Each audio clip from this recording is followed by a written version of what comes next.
Boa noite, meus irmãos. Que saudade, né? Que falta fazem os nossos encontros de quarta-feira à noite nas nossas doutrinárias e de domingo de tarde. Nesse isolamento social na qual essa pandemia do coronavírus nos colocou, ainda bem que existe a possibilidade de estarmos juntos aqui pelas redes sociais, né? No YouTube, no Instagram, no Facebook e tantas outras formas de nos relacionarmos, né? Pelas lives, pelos nossos estudos doutrinários realizados nos nossos grupos. A nossa casa, o Centro Espírita Jesus de Nazaré, a nossa casa-mãe, nos faz muita falta. O relacionamento entre todos nós, entre a troca de energia, a troca de informação, esse abraço gostoso, me faz pessoalmente muita falta. Então, nesse momento em que podemos nos relacionar, estarmos juntos aqui dessa maneira, eu gostaria de iniciar agradecendo a Jesus, primeiramente, a Deus, a Jesus, a possibilidade desse encontro, a força com quem tem nos dado, nos amparado diante de momentos tão aflitivos. Muito obrigada, Jesus. Abençoa o trabalho nosso dessa noite. Abençoe a todos aqueles que vão nos ver, nos ouvir, e que essas simples palavras feitas do fundo do coração, de um trabalho dedicado dessa sua serva, possa chegar junto de todos aqueles que precisam de ouvir um pouquinho dos seus ensinamentos. O pouquinho que eu sei, passando para aquelas pessoas, para todos nós que precisamos, que somos aqui carentes de ensinamento, carentes de uma boa palavra, carentes da possibilidade de crescermos dentro dessa vida, dentro dessa terra. Então, meus irmãos, o assunto que nos traz aqui hoje, pensado, como eu disse, com muito carinho, é sobre os cuidados dos doentes em tempo de pandemia, cuidando de doentes em tempos de pandemia. Por que eu pensei nesse assunto? Vários temas vieram trazidos aqui, vários temas extremamente importantes aqui em outras redes sociais, mas eu pensei de que forma a gente pode dizer, de que forma a gente pode usar a pandemia, de que forma a gente pode usar o adoecer para podermos fazer uma grande aula, fazermos a grande discussão. Então eu falei, vamos falar dos cuidados dos doentes. Mas já é um tema muito discutido, muito batido, todo mundo fala e tal, mas eu resolvi trazer de uma ótica um pouco mais íntima, de uma ótica um pouco mais pessoal do que eu aprendi ao longo desses anos, 7, 8, 10, 13 anos aqui no Jesus. Então, pensando nesse tema, a gente se pergunta por que então que a gente adoece tanto? Por que toda hora a gente ouve falar fulano está com câncer, Beltrano teve um infarto? Por que é que nós já passamos por tantas pandemias? Né? Por que existem tantos cataclismas na Terra, tantos desastres naturais? Né? Por que determinadas doenças são endêmicas em países? Por que nós temos que desenvolver tantas vacinas? É porque nós estamos dentro de um mundo de expiação e provas. Nós estamos dentro dessa terra que vem evoluindo há bilhões de anos, desde o mundo primitivo até um mundo de provas e expiações, que é onde nós nos encontramos, né? E estamos dentro dessa evolução terrena, dessa roda terrena, né? Portanto, se nós estamos dentro desse mundo, quem somos nós? Qual é a categoria de espírito a que nós pertencemos? O que nós viemos fazer aqui? Por que nós estamos então aqui? Nós somos espíritos em provação.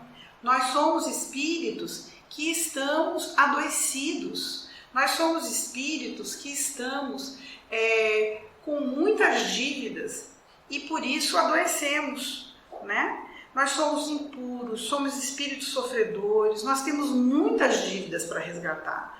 Então a Terra, além de ser um mundo de expiação e provas em evolução para daqui uns 1000, 2, 3, sei lá quantos mil anos vai se transformar num planeta de regeneração, porque essa é a sua designação. Nós não ficamos parados, a Terra não fica parada e muito menos a humanidade que no seu ir e vir está evoluindo. Não é isso? Por isso, como nós estamos aqui, somos doentes e precisamos evoluir, a Terra é considerada um grande hospital, a Terra é considerada um grande educandário, que a gente pode ver isso lá que Emmanuel nos traz lá no livro Roteiro, né, no capítulo onde ele fala da humanidade. Ele diz que essa humanidade ela é composta de mais de 20 bilhões de espíritos, entre encarnados e desencarnados. Nós temos 7,5, em torno de 7,5 bilhões de espíritos encarnados na Terra e em torno de 12,5 bilhões desencarnados. E todos nós devemos alguma coisa, todos nós somos alunos com grande deficiência moral. E por sermos, e por termos essas deficiências, elas são adquiridas principalmente porque nós geramos contrariedade à lei de Deus. Essa é, então, a grande questão. E estamos entre as nossas idas e vindas para podermos melhorar, para podermos evoluir, não é isso? Com essa oportunidade que esse planeta nos dá. Então, já a partir do momento que a gente já entendeu que nós somos espíritos pertencentes a uma humanidade que é doente, que estamos num planeta que é um grande hospital em evolução, vamos falar aqui um pouquinho sobre a questão da doença. A medicina, ela é conhecida há mais ou menos em torno de 5.500 anos. A história da medicina vem sendo escrita ao longo desse tempo. Veja bem, não é a história da humanidade, a história da humanidade ela é muito mais antiga, mas os registros iniciais que se tem notícia, os grandes papiros do Egito, inicia-se lá com Imhotep, no momento em que ele começa a registrar os seus tratamentos, as suas curas. Desde então, nós viemos lendo e aprendendo que sempre vai existir uma pessoa, uma figura responsável por cuidar de outras pessoas. Inicialmente a gente veio com os sacerdotes, depois com os druidas, evoluindo para os curandeiros, depois começamos a ter notícia dos barbeiros, mais recentemente dos médicos, todos eles desenvolvendo as mais diferentes linhas da medicina, a ayurvédica, a medicina chinesa, a indiana, até chegar na medicina moderna, na medicina como a gente conhece atualmente. Então, essa medicina de 5.500 anos atrás, ela evoluiu. Ela atinge o ápice agora em 2021.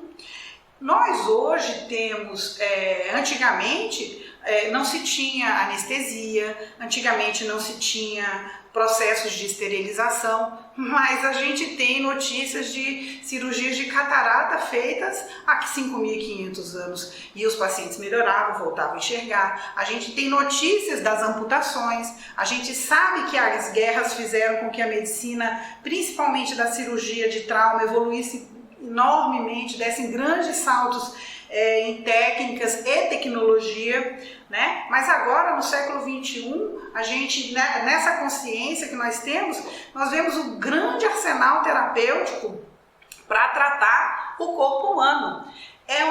Digo para vocês, muito grande mesmo. Hoje nós temos robôs aqui no Brasil, no Einstein, no Sírio, no Hospital Santa Isabel, fazendo cirurgia robótica. Então, ou seja, o homem está controlando um robô que invade minimamente o corpo, de um outro homem, de um ser humano, para causar o menos prejuízo possível, com pequenas incisões, com pequenos instrumentos, para retirar e extirpar, às vezes, um pequeno tumor, na próstata, o útero, robôs fazendo cirurgia cardíaca. Então, é o ápice da tecnologia, em comparado a 20, 30, 40, 50, 5.500 anos atrás. Hoje nós temos os hospitais também mais desenvolvidos, os médicos com maiores especialização, os enfermeiros. Hoje você tem um enfermeiro que só trata o doente renal, hoje um enfermeiro só para curar as feridas, hoje um enfermeiro que cuida especificamente de coordenar as equipes de transplante. Então, é realmente uma possibilidade de tratamento e cura do corpo humano muito grande, por causa desse desenvolvimento. Mas todo esse arsenal que eu venho trazendo para vocês, essas descrições, ela está pronta para cuidar do corpo, do corpo físico, da nossa vestimenta. Essa medicina, ela está pronta para isso, e ela tem resultado, e ela traz cura, ela consegue fazer essas curas. Porém, nós nos deparamos com um grande problema, que é o paradigma médico espírita. Por que isso? Por que a gente vem falar? Porque isso que nós conhecemos como ser humano é composto de espírito, perispírito e corpo. Corpo físico, corpo sutis, do espírito, mas a direção desse corpo é muito importante que todos nós saibamos que é do espírito. Então, o que acontece? Com as nossas idas e vindas, com as nossas, como se diz, desobediências às leis divinas, nós viemos adquirindo dívidas, problemas, compromissos, né, melhor dizendo, que acabam fazendo lesões no perispírito. Vamos dizer, se eu mato uma pessoa, causa um desgaste no meu perispírito essa lesão, porque é altamente contra aos ensinamentos de Deus. Então, se eu sou um assassino, eu vou ter um grande compromisso. E isso se reflete no meu espírito. É o que Emmanuel fala de esgarçamento do perispírito. Que depois, quando eu retornar, eu vou manifestar como forma de doença no meu corpo físico. E qual é o grande problema hoje? É o corpo humano que adoece.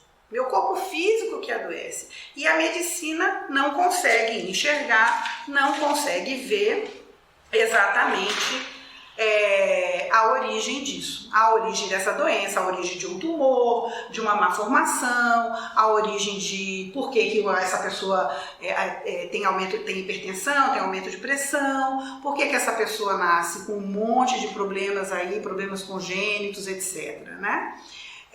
E porque ao longo desse tempo, quando eu venho para cá, um bebezinho lindo, maravilhoso, com 4, 5 anos estou doente, desenvolvendo uma doença de imunodepressão, uma doença que vai me levar ao óbito, que me leva ao óbito com 5 anos, 10 anos. Ou então estou ali na flor da idade, 20, 30 anos, de repente um câncer de mama, um câncer de ovário, 40, 50 anos, um homem todo nunca teve nada, próstata. A mulher, aí com um pouco mais de tempo, menos de tempo, uma doença cardíaca. Então, por que a gente adoece?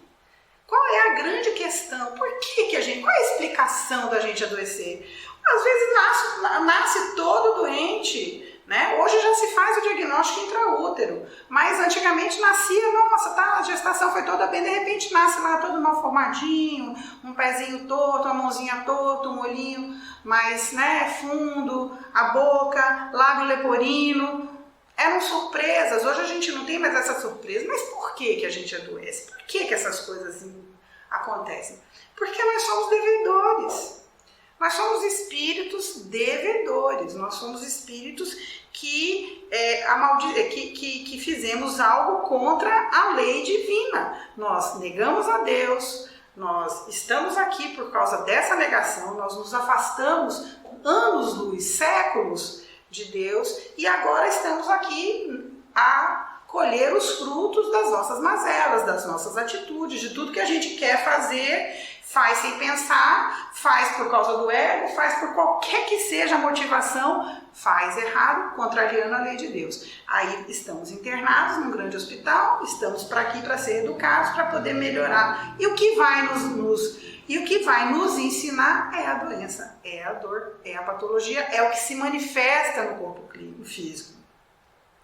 Né? Então, para que a gente possa, né, depois de tudo isso, para que a gente possa melhorar, para que a gente possa curar, a gente tem que ficar nessa ida e vinda, vai e volta, encarna, desencarna, encarna, adoece, passa uns anos, melhora, tem todas as oportunidades, faz tudo certo ou faz tudo errado, dali a pouco desencarna lá em cima, de volta lá no plano espiritual. Fala para os nossos construtores, para quem está planejando nossa encarnação, não, pode deixar que eu vou voltar, vou cumprir tudo que eu prometi, não se preocupe, chega aqui, olha o mergulho na carne, a gente esquece de todos os nossos compromissos assumidos e continuamos do mesmo jeito, né? Vem o impulso, vem aquilo, tudo que está guardado, em vez da gente tentar fazer contato com aquilo, com a nossa essência, com a nossa alma, para ver o que foi realmente que nós prometemos, não, a gente cai na gandaia de novo, cai na madraçaria de novo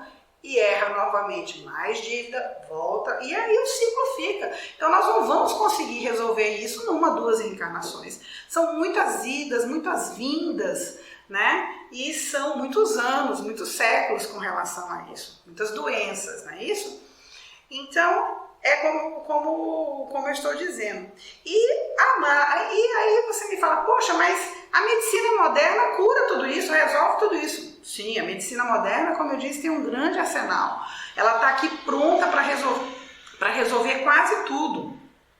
Mas a medicina moderna, ela vai tratar o corpo físico. Ela vai tratar esse conjunto de células que está aqui.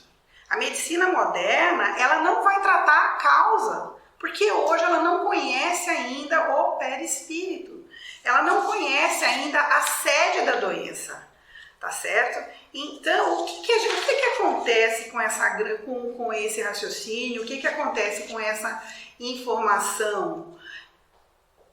Eles não conseguem ver, não conseguem entender que é a chaga da alma, que é a doença da alma que vem se manifestar. Então, a forma de tratar, a forma de curar, ela tem que ser completamente diferente. E a gente vê nos últimos anos uma grande movimentação dos nossos amigos, dos nossos colegas, de vários especialistas, parando e pensando, peraí, a gente tem que começar a pensar de uma forma diferente.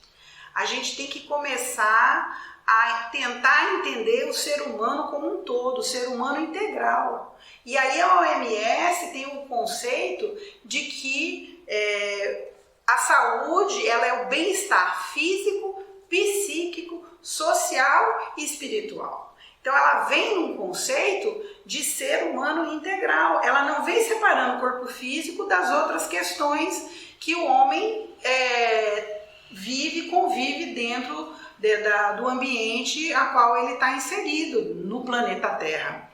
Então, nós temos hoje grandes especialistas dentro da psiquiatria, da cardiologia, da neurologia, da oncologia, estudando um pouco mais o corpo humano, um pouco mais o ser humano. Hoje nós temos espíritas em todas essas áreas, né, de todas essas especialidades. Recentemente tive a grata surpresa de ver um grande amigo fazendo uma aula sobre medicina e espiritualidade. E uma aula linda, uma aula onde ele começa a despertar para as questões do espírito, depois que ele sofreu um assalto, um sequestro com a sua família na BR-324. E a aula dele é linda, a aula dele é profunda, vem do fundo do coração dele. Muito. E era uma pessoa que não dava muita bola para isso. Era uma pessoa totalmente ligada a fazer o trabalho e muitas vezes extremamente cartesiano, aquela pessoa endurecida, com respostas prontas, seguindo todos os protocolos. Hoje ele mudou. Hoje aonde passa é uma felicidade, é uma tranquilidade, é uma pessoa do bem, é uma pessoa que se transformou. Então, usando esse exemplo, nós vamos encontrar aí grupos de estudos das mais diferentes especialidades. Dentro da minha área, que é a cardiologia, a Sociedade Brasileira de Cardiologia tem um grupo de estudos em espiritualidade e medicina cardiovascular, chamado GENCA. Nos últimos 4, 5 anos, as salas dos congressos, as salas que tinham os simpósios do GENCA eram as mais concorridas. Isso pra gente é bem interessante, porque a gente não conseguia entrar para ver as aulas, depois tinha que ver as aulas gravadas. Se você demorasse para sair de um lado, de uma sala para outra, você já não conseguia mais entrar. E hoje, o GENCA tem vários trabalhos publicados e agrega uma grande parcela das publicações mundiais e faz constantemente nas reuniões virtuais muitas discussões sobre isso. Inclusive, na última diretriz, na última atualização da diretriz do tratamento das doenças cardiovasculares, tem um capítulo só levando em consideração a espiritualidade, inclusive com uma diretriz ensinando, mostrando que forma nós, cardiologistas, cirurgiões, temos que abordar o nosso doente levando em consideração a sua crença, levando em consideração o seu humor, o seu estado de espírito naquele momento, o seu relacionamento interpessoal e familiar, né? E desenvolver com ele um interrogatório para poder entender e não entender quem é, como ele está se sentindo naquele momento, não do ponto de vista só físico, mas como ele está integrado, como ele se relaciona com a doença, qual é o medo que ele tem de estar com a pressão alta, de ser diabético, de correr um risco de ter infarto ou não. Então, a Sociedade de Cardiologia já está avançando e junto com ela várias outras sociedades, né? Vários outros grupos médicos estão evoluindo dentro do tratamento, mas hoje ainda não se provou essa existência da alma, a existência do espírito. Eu ainda não consigo fazer um diagnóstico, fazer uma foto, uma radiografia, uma ressonância magnética ou um teste hematológico, biológico, que diga, não, ó, o perispírito de Ivana está ali, ó, então vamos lá. Não, a gente não tem. É preciso, estamos caminhando. A gente espera que no futuro, talvez bem próximo, exista a possibilidade de provar a complexidade do ser humano, a existência do espírito, do perispírito em relação ao nosso corpo, né? Nós acreditamos, nós estudamos, nós temos toda a codificação, nós temos o trabalho inteiro de André Luiz, né, com o Chico, nós temos nos trazendo essas notícias do mundo espiritual, de como isso funciona, nós temos obras fantásticas, extremamente científicas, temos o Livro dos Espíritos dizendo que o Espiritismo evolui com a ciência, mas ainda não temos a condição, os meios, os métodos de provar que o perispírito existe. Então, enquanto isso continuar, nós ainda vamos continuar tratando o corpo, né? E do ponto de vista material, mas nós que já conhecemos um pouquinho mais e acreditamos, nós, principalmente nós espíritas, a gente já desenvolve outras formas de se relacionar com os estados mórbidos, com as doenças, para poder melhorar, para poder suportar, para poder passar absolutamente por tudo isso, né? Então, meus amigos, enquanto nós não entendermos que nós somos espírito, perispírito, corpo sutil, que é, né? Toda essa descrição, nós vamos estar sempre à mercê dessas doenças e dessas situações mórbidas. E enquanto a gente também não fizer a nossa tarefinha de casa, o nosso dever de casa, nós também continuaremos a adoecer o tempo todo, praticamente o tempo todo. Vamos estar sempre de uma forma ou de outra, vamos estar sempre aí nessas idas e vindas, né?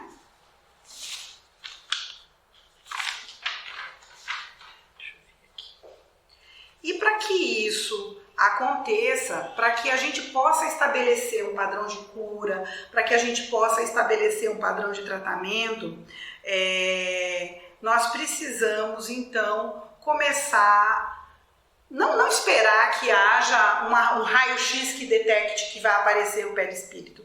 Nós temos toda a condição de iniciar a nossa movimentação para que isso aconteça. Médico ou não, espírita ou não, encarnado ou desencarnado, porque a evolução e a cura se dá nos dois planos, a gente sabe muito bem disso, né? Nós precisamos então mudar os paradigmas. Nós, enquanto médicos, enquanto pessoas formadas para cuidar da vida, como eu disse, nós, a partir do momento que temos esse compromisso e intronizamos e temos o conhecimento e acreditamos, né, dentro de tudo que nós já evoluímos nos estudos, nós precisamos mudar a forma com que nós estamos tratando nossos doentes. É preciso mudar a forma de escutar o doente. O doente, quando eu digo, é aquela pessoa que vem à nossa procura. Ela não precisa estar com um tumor na face ou em qualquer... Ela não precisa estar infartada, ela não precisa estar com problemas renais. É aquela pessoa que vem à nossa procura, vem ao nosso consultório. Então nós precisamos parar, ter calma, ter tranquilidade, mudar a postura de nosso corpo e dizer, diga, o que lhe aflige. Então é uma forma de escutar diferente, não é? O que você está sentindo? Começou tem quanto tempo? Que remédio você toma? Dormiu bem? Faz cocô? Faz xixi? Não é assim. E aí, meu irmão, como vai? Tudo bem? Vem aqui, me conte o que você está sentindo. Pode conversar. E a família tá boa? E aí, você está fazendo isolamento? Tá ficando em casa? E pegou a pneumonia? Pegou a Covid? Não. Ai, graças a Deus, tudo bem? E sua família? Tá todo mundo bem? Ficou todo mundo bem? E aí você vai desenvolvendo um novo tipo de relacionamento de confiança. Não é isso?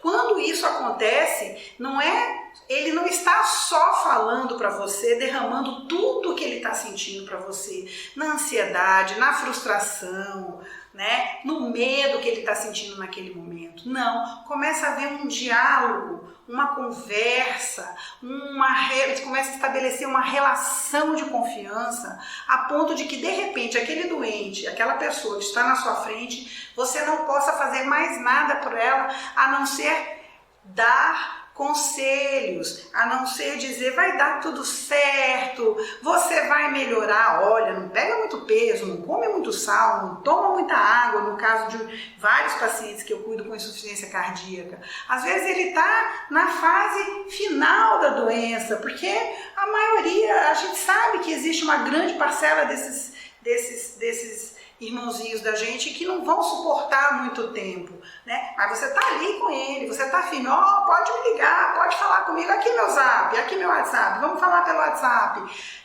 E aí você escuta, você examina, você fala que vai ficar bem, nossa, como você tá bonita e tal. E aí você pergunta, qual é a sua religião?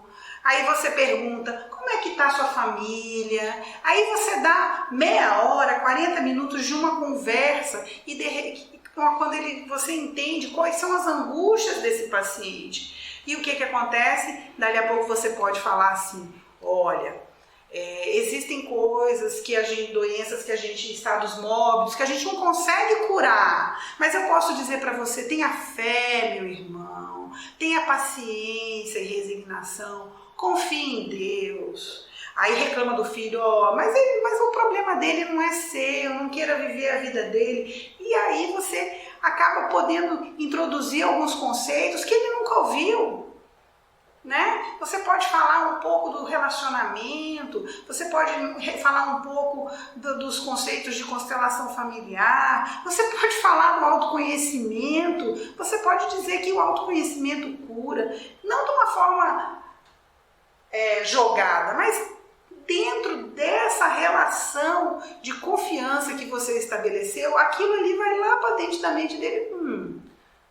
Talvez seja uma sementinha, não para a próxima reencarnação, mas talvez para essa. Então é preciso, né? É preciso reforçar também, além desse relacionamento, nos nossos pacientes, a crença religiosa. Você precisa saber de tudo, ou de tudo um pouco dentro das fés que são professadas, das religiões, não só do espiritismo, mas da fé católica, da batista, da presbiteriana, dos adventistas, das testemunhas de Jeová, né? Daqueles que chegam e falam para você que o Jeová, Deus lhe abençoe, você fala, Jesus te abençoe, e ele às vezes olha para você meio assim, você, Jesus te abençoe, e Jeová é Deus, e aí vai e dá um abraço, hoje não pode mais, né? Dá um oi assim, né? Mas você tem que reforçar, vá rezar para quem você tem a fé e estabelecer, dizer para ele que não é só o corpo que precisa tratar. Eu acho que a gente tem muito mais a ganhar dentro dessa forma de abordagem do tratamento do que só ir lá, escuta aqui, toma AS, losartana, hidroclorotiazida, beta-bloqueador e tchau. Ah, não pode mexer o braço porque botou marca-passo, não pode dormir de lado porque operou o coração. Não, a gente pode usar o nosso tempo para tornarmos amigos, para nos tornarmos médicos humanos, para cuidar do ser humano integral que está ali na nossa frente, completamente fragilizado com medo de morrer. Muitos saem, doutora, meu dia só vale, meu mês só vale quando eu venho aqui. Isso para mim é a glória. É sinal que gosta de ir lá, que não fica com raiva do que eu ando falando para eles. Não é isso? Então, dando seguimento aos nossos raciocínios, o que eu quero dizer? O médico mudando aqui, o cuidador mudando aqui, tomando essa atitude de estar mais próximo, mais humanizado, mais amoroso, mais consciencioso de que aquela pessoa que está na sua frente precisa de ajuda, vai melhorar muito em muita coisa. Não precisa ter o raio-x do perispírito. Mas é só o médico, é só quem está cuidando, é só quem está prescrevendo, é só o enfermeiro, é só o técnico de enfermagem, de radiologia, é só o trabalhador da área de saúde que tem que fazer a sua parte? Não, não. De jeito nenhum. Se o paciente do lado de cá, e todos nós somos pacientes, então se nós, seres humanos, corpos, perispírito e espírito, que adoecemos, esse ser que está aqui, se a gente não fizer a nossa parte também, não vai adiantar de nada. Ah, então eu não preciso saber que tem perispírito? Precisa, né? O ideal, né? Para a gente poder conseguir melhorias, mas não precisa. Não precisa. Todos nós temos que tomar consciência de quem somos. Todos nós temos que tomar consciência de por que estamos sofrendo. Todos nós temos que fazer a nossa reforma íntima. Temos que parar e olhar, meu Deus, hoje eu briguei com meu marido, gritei com meus filhos, não atendi bem os meus pacientes, estou extremamente irritada com os funcionários com quem eu trabalho, com os meus companheiros de trabalho, e olha, até chutar o cachorro eu chutei. Poxa, tem alguma coisa acontecendo. Você olha ao redor, a maioria das pessoas não tem muitos problemas com você. Você é que está infeliz, a gente é que está insatisfeito. Então é preciso olhar para isso. Nós hoje temos conhecimento de toda, volto a dizer, de toda a obra de André Luiz, que é uma mudança do conhecimento, que é uma mudança de atitude, que é uma possibilidade de nos conhecermos, de enxergarmos quem somos nós. Vem dentro dessa obra, ele vem mostrar para a gente praticamente todo e qualquer tipo de possibilidade de personalidade, de que forma a gente adoece, né? Ou seja, o que eu quero dizer resumidamente para parar muito com essa coisa, de não ficar muito complicado, é que nas histórias de André Luiz nós nos reconhecemos em algumas situações. Então é preciso nos instruir, é preciso que a gente estude, é preciso que a gente leia, é preciso que a gente saiba de que forma acontece e é preciso que a gente olhe para dentro. É preciso que a gente faça um autoconhecimento. Porque sem isso nós não vamos entender por que nós estamos dentro desse mundo submetidos à lei de causa e efeito. Se em algum momento a gente não parar para pensar por que é que eu estou adoecendo aqui, por que é que eu tenho um infarto, por que é que eu nasci sem uma perna, ou vou perdê-la por causa da diabetes, nós não vamos saber. Nós estamos dentro da nossa vida, dessa nossa reencarnação, desse nosso ritmo reencarnatório, submetidos à lei divina, à lei de causa e efeito, à lei de ação e reação, ou seja, de uma forma que a gente causar uma ruptura de uma forma que a gente causar um mal, uma má ação realizada aqui, essa mesma forma nós receberemos em troca. Nós receberemos a mesma atitude que gerarmos contra o nosso próximo, seja ele qualquer ser material, imaterial, um animal, racional ou irracional, nós vamos receber de uma certa forma a mesma agressão, mais ou menos na mesma intensidade. Essa é a lei de ação e reação. A lei de causa e efeito. Você feriu, você vai receber. Você matou, você vai provavelmente passar pela mesma situação que a gente infringiu ao outro ser, tá certo? Então, para que isso melhore, é necessário que a gente reconheça quais são as nossas dificuldades de conviver dentro dessa vida. É necessário que a gente reconheça quais são as características da nossa personalidade. E para que isso aconteça, é só estudando o que nos traz o Espiritismo, procurando dentro das terapias alternativas, procurando ajuda onde nos é oferecido, e em algum momento nós podemos tomar consciência para iniciar então mudanças de hábitos e a melhoria das nossas relações. Tudo isso faz parte, então, da memória. Se o médico muda, aquela pessoa que toma conta, que cuida, que é determinado para poder estabelecer ou restabelecer a saúde, olhando com mais amor, com mais cuidado. Nós também aqui do nosso lado, né, como pacientes, sem ser pacientes, mas sermos ativos também no nosso processo de cura, né, fazendo a nossa mudança, ajeitando a nossa trajetória, fazendo uma regulagem no nosso caminho, então também estaremos fazendo a nossa parte. E aí, meus irmãos, o que eu gostaria também de trazer para vocês é que com essa ideia toda de tratamento, né, com essa ideia toda de pandemia, a gente tem que poder entender de quais são os arsenais que a gente tem hoje de terapia, da terapia moderna. Nós temos hoje no Brasil, no mundo, grandes hospitais, instituições altamente renomadas, capazes de estabelecer um tratamento de excelência.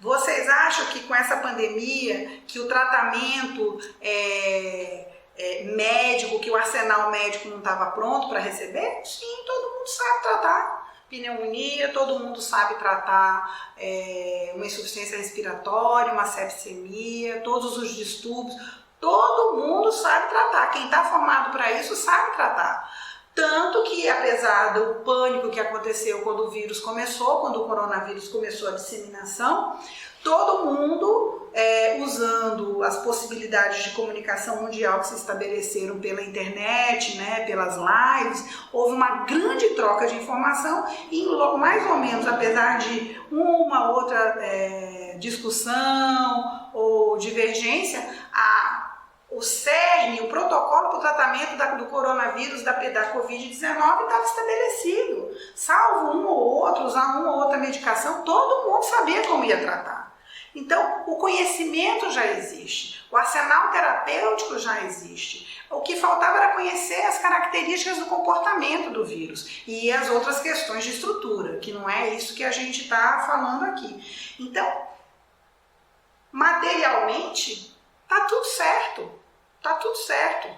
No Brasil, logo no início da pandemia, houve um certo pânico, mas daqui a pouco todo mundo conseguiu se estabelecer e tratar. Começou um pouco mais tarde, né, com relação a essa questão do tratamento. Então, bem ou mal, nós temos acesso ao hospital, nós temos acesso ao tratamento, à saúde básica. Não vou entrar aqui em discussão estrutural, nem de política, não é essa a minha intenção em hipótese nenhuma. O que eu quero deixar bem claro é que de arsenal para curar um tremor essencial numa paciente de 25 anos com um catéter dentro do cérebro, colocado por via estereoscópia, por neuronavegação, nós já temos, nós conseguimos. Da mesma forma como nós temos condições de fazer irradiação num câncer de próstata, colocando uma sementinha atômica, uma sementinha radioativa do tamanho de algodão, de um grãozinho de arroz, lá no local onde está, para ela poder ir irradiando aos poucos e destruir aquelas células tumorais com pouco prejuízo para as estruturas nobres que estão ali do lado, como uretra, como reto, como testículo. Então, nós temos arsenal. Nós temos drogas miraculosas, que muitas vezes curam totalmente. Nós temos cirurgias, como não falei, do robô, aqui mesmo já tem, aqui, pertinho de nós. Nós temos tudo. Realmente, o século XXI, a terra do século XXI, apesar de não fazer o diagnóstico do perispírito, tem, sim, possibilidade de curar as doenças, sim, do corpo. Mas e o resto? O que nós temos de arsenal que nos possibilite a fazer o nosso tratamento? O que nós podemos lançar mão? O que está aqui tão perto da gente que a gente não pode usar? Nosso centro espírita está aqui. Essa casa, ela está construída entre essas paredes há quase 80 anos. Coisa fantástica, fabulosa. A representatividade dela no mundo espiritual, eu não tenho nem condições de dizer o tamanho que é. Nós temos que lançar mão dessas possibilidades, então. Porque nós temos os hospitais, os médicos, está todo mundo ali. Mas para poder curar a nossa doença, a verdadeira doença, da onde inicia tudo, nós precisamos lançar mão. E o Centro Espírita é o nosso hospital. O Centro Espírita é realmente aonde nós vamos conseguir começar a ter acesso à cura. Por que você está falando isso, né? É só no Centro Espírita? Não, é qualquer local que possa atender o ser humano olhando para ele. Estou falando do Centro Espírita porque é o que nós temos, que nós conhecemos há tantos anos. De que forma? No atendimento fraterno, na possibilidade de estar aqui com alguém que vai nos escutar, que possamos nos abrir, dizer o que nós estamos sentindo. No passe magnético, nos médiuns passistas que doam seu fluido animal, sua energia vital naquele momento para que você melhore. Na fluidoterapia, nos grupos de estudos com a possibilidade de conhecer, de dividir experiências com quem já estudou um pouquinho mais, de quem não sabe nada. Não é que não sabe nada, que é bobão, não, é porque nunca ouviu falar e chegou aqui, veio tomar um passe e recebeu um convite. Olha, segunda-feira, Beto está lá em cima. Suzy está aqui embaixo. Vocês podem escolher. Nas sessões mediúnicas, trabalhando com os nossos irmãos sofredores, aqueles que a gente não consegue tratar nos grupos de estudo, nos trabalhos de desobsessão. Quantos centros espíritas no Brasil e no mundo não trabalham com isso? A capacidade de cura, que é de transformar essas criaturas que a gente não consegue enxergar o tempo todo, mas que estão sofrendo do nosso lado e que nos ajudam a piorar, porque nós somos ali insistentes, reticentes em fazer o mal, em ficar ali. Mas olha que arsenal terapêutico a gente tem para poder cuidar da nossa alma, cuidar do nosso espírito. Nós temos que ir atrás dessa cura. Não da cura parcial, de retirar o tumor e mandar para anátomo patológico e depois tomar remédio. Não, nós temos que fazer com que o esgarçamento que existe no nosso perispírito aos poucos vá diminuindo, para essas feridas possam ser fechadas. Para que naquele momento, para que chegue um momento que a gente não precise encarnar mais, ou pelo menos não precise encarnar e ficar doente, que já é uma grande coisa. Então nós temos toda essa possibilidade, por que a gente não usa? Por que a gente não usa? Essa é a forma, então, que a gente tem de cuidar dos pacientes, cuidar dos doentes. É trabalhando. É mudando. O tratamento definitivo ele só vai ser conseguido quando nós decidimos seguir o exemplo maior que nós temos, que é Jesus. Isso é que nós temos que chegar no final dessa aula com a certeza, não, eu preciso mudar. Eu preciso voltar, eu preciso parar e olhar o que foi que o Mestre trouxe, o que foi que Jesus nos ensinou, porque eu tenho que tentar pelo menos mudar um pouquinho. Estou doente, eu não quero ficar mais doente. O exemplo de ser humano, o exemplo que nós precisamos seguir, o exemplo é Jesus. É Ele a nossa vacina, é Ele a nossa possibilidade de cura. Foi Jesus que veio nos ensinar o amor maior. Foi Ele que veio dar uma sacudida na bagunça toda que estava na Terra há tanto tempo. Talvez naquele momento trazer um pouquinho de consciência àquelas pessoas e possibilitar que agora nós estejamos talvez no início da mudança da trajetória de um mundo de provas e expiações para um mundo de regeneração. Com tudo isso que a gente conversou, das mudanças dos paradigmas, tudo palavra bonita, mas que precisa ser realmente falado e praticado. Então é Jesus. Ele é, então, o que ele nos ensinou? Amar a Deus sobre todas as coisas. Amar ao próximo como a nós mesmos. Nos amar, nos perdoar, nos conhecer, nos instruir. Jesus, ele passou o tempo todo dando exemplos desses ensinamentos. Jesus nunca disse, fui eu que te curei. Ele sempre nos disse, para aquelas pessoas que se beneficiaram das suas curas, vai, irmão, a tua fé te curou. Então nós temos que acreditar, nós temos que ter fé, nós temos que ter certeza de que mudar é possível. Nós temos que nos dar essa chance de mudar e nunca mais errar. Como ele disse, vai, irmão, e não peques mais, foi tua fé que te curou. Então, por que a gente não muda?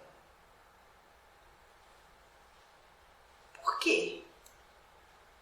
E aqui eu convido a vocês talvez a partir de agora, a mudar, iniciar essa mudança. No final do dia, começar a termos hábitos mais salutares. Quando chegar em casa, lembrar de que o Evangelho ele é feito durante um determinado momento, com hora marcada, mas ele precisa continuar acontecendo nas nossas vidas. Então a conversação salutar, né? A conversação boa, a não falar palavrão, a não querer mal ao seu próximo que está ali do seu lado, seu marido, sua esposa, seus filhos, seu vizinho, o cachorro, o porteiro, o professor, o vendedor de banana, né? a cultivarmos bons pensamentos o tempo todo, a não darmos a resposta imediata quando você é ofendido. Bateu, pá! Não, vamos respirar.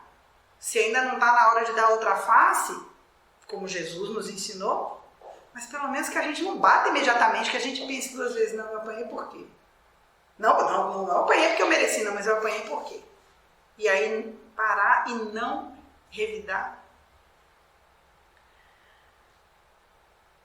Cultivarmos a prece.